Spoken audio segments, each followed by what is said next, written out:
conveyor and warehouse management system. And totally paperless. We used to fill all of our orders with paper orders that were printed out and came out with labels and all that, and had to be chased around the warehouse. Now it's all done with scan guns. And that has really increased our efficiency. It has increased our throughput. We've taken a little bit of a hit over the last year because of the economy. Our sales have been off just a little because of that. But we're ready now for the next stage of growth. We've got room to add new products. And so the next one that we're working on now is a whole new website. As I mentioned, maybe I didn't mention, but most of the products that we have traditionally sold are for industry. Commercial and industrial products, not so much that you would use as a consumer. But instead we are now starting a website called usphome.com. If you go on the web, you'll see that. We're in the process of changing the web engine to a brand new one, state-of-the-art web engine. So over the next month or 6 weeks, you'll see a whole new look to it. USP Home is storage and toys and this sort of thing, somewhat with a plastic emphasis, that is directed to the consumer. And we're praying that the Lord will use that as the next step in our growth. Now, I mentioned a few minutes ago that our company verse is, "Seek first the kingdom of God, and all these things will be added unto you." I've talked to you about the second part of that verse.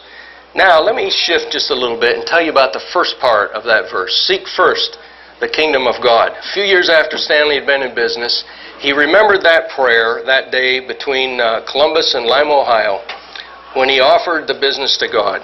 So one day he went to an attorney and he said, "You know, I'd like to make God my senior partner." Guy looked at him and he said, that sounds kind of strange. I've never heard that before. And he looked at him. He says, "Young man," he says, "you're just starting a business. You're just starting a family. Your business is so small. There's just no way you can do that. I really can't help you." So Stanley went to a second attorney who basically said the same thing. And he said, "Well, I'll tell you what, I'm just going to sit here until you do something." Finally, the guy said he realized this guy wasn't going to quit. So he said, "Okay, I'll do this. I'll put it in your will." Well, that was better than nothing. So he did that. And for several years, it went on that way. Eventually, a foundation was set up called the Stanita Foundation for Stanley and Juanita Tam. And 51% of the stock of the corporation was placed into this foundation. And the purpose of that foundation is to support church and evangelism, primarily evangelism in foreign countries. Bruce is well aware of the things that have been done through the Every Community for Christ, ECC we call it, in Colombia and around the world. Today we're in about 44 countries with the evangelism. So 51% of the stock was put in the company. And after a few years, actually Stanley was in, and I know I've talked to some of you who lived in Medellin. By the way, you don't pronounce Medellin right. Okay. It's not Medellin, it's Medellin, right? Okay. So now, who were in Medellin, he was visiting down there one day, and God spoke to him in his devotions, and he said, "You know, would you consider turning the entire business over to me?"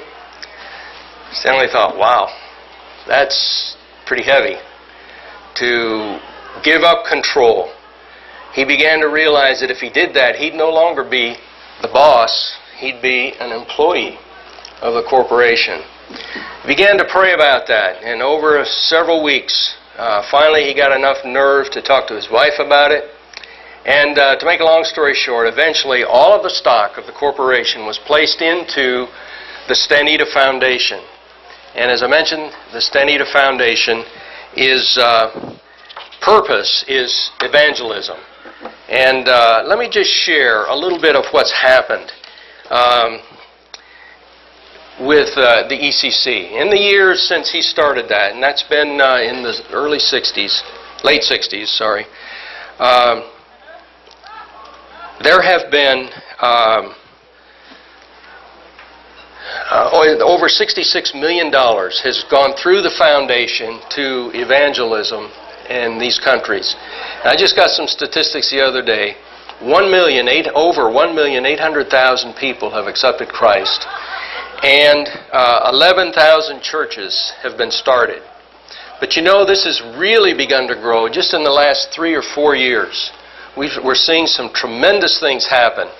Last year, and I just got these statistics a few days ago, there were 459 evangelism teams in about 45 countries. And the way these teams work in general, depends on the country and so on, but the way they work in general is a